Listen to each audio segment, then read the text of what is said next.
This is French toast from 1792. We think of it as a wonderful breakfast, but it's also a comfort food that's over 1,000 years old.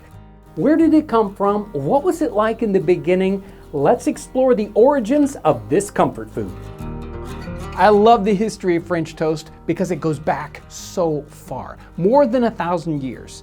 In the Apicius, which is a 3rd or 4th century Roman cookbook, we find a recipe for something that's called another sweet. Here's the recipe. Slice fine white bread, remove the crust, put it into rather large pieces which you soak in milk and beaten eggs, fry in oil, cover in honey, and serve.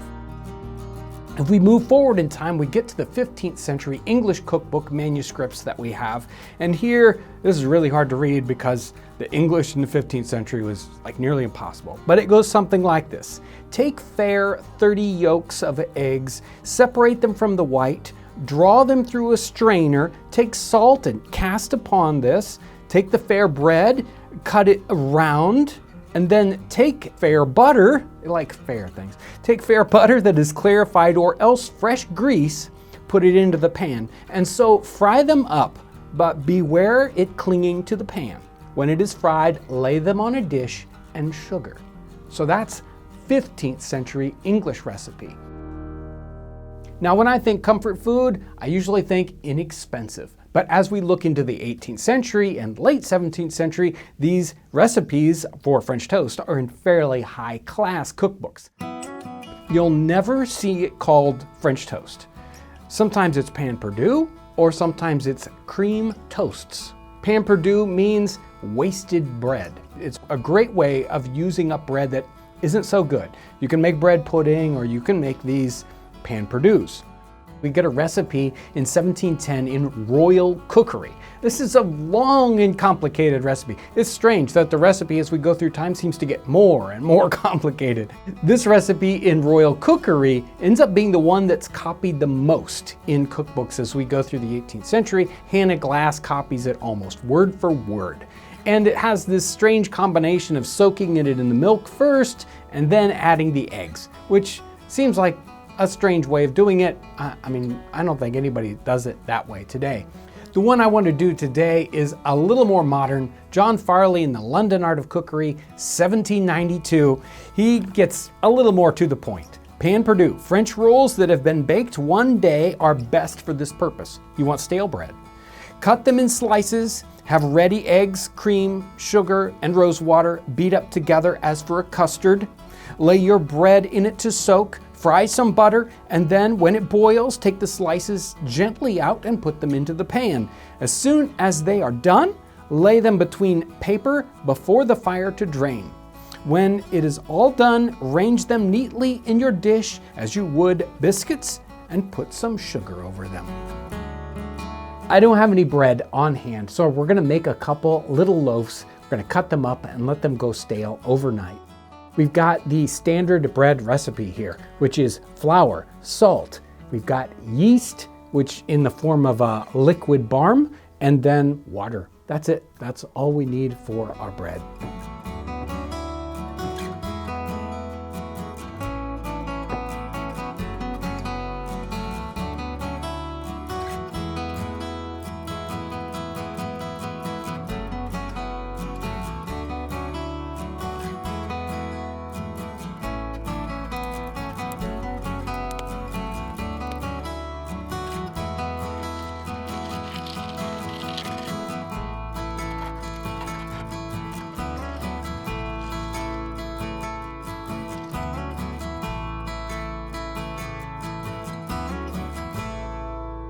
Farley's recipe calls for cream and rose water. We're going to substitute milk for our cream, and no, I'm not going to use rose water. I know some of you are big rose water fans out there. I'm going to use a different aromatic, and that is nutmeg. That's referred to in multiple older recipes, so we're going to bring that forward to Farley's recipe. It couldn't be simpler. Add our eggs to this and whisk them up with a little bit of milk, and then a little bit of spice on top of that. Soak our bread and fry it up.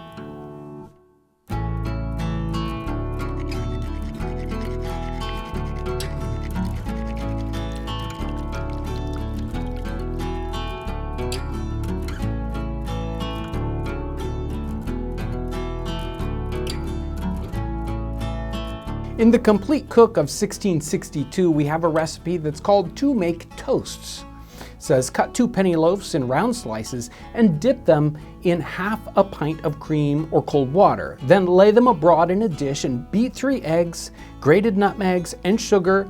Beat them with the cream. Then take your frying pan and melt some butter in it. Wet one side of your toasts, lay them on the wet side, then pour the rest upon them, and so fry them.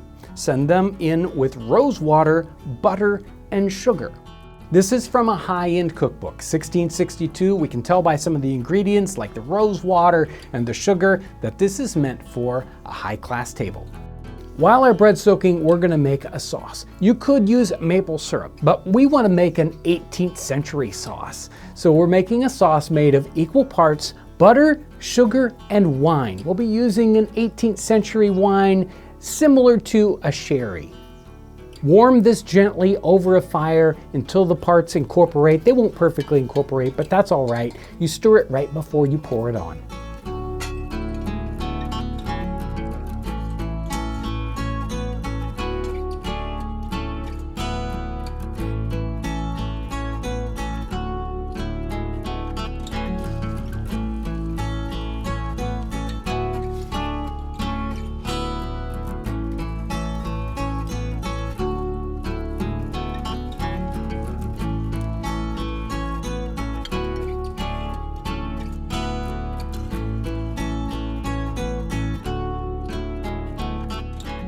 This is our French toast, right out of John Farley's 1792, The London Art of Cookery. And while I was cooking this, I couldn't help but think that people have been making this same dish as comfort food for 100 years, 200 years, 300 years, more than 1,000 years.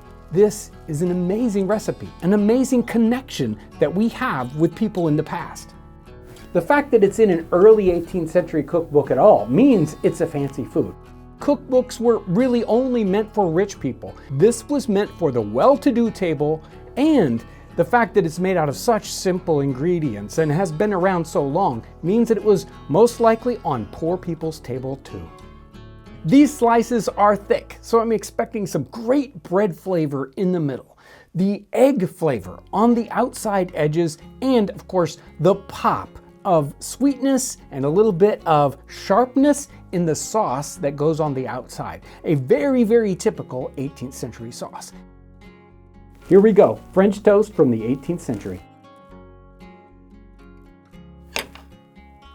That sauce is so good.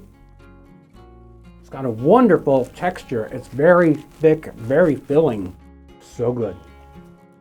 For another great breakfast, check out this video.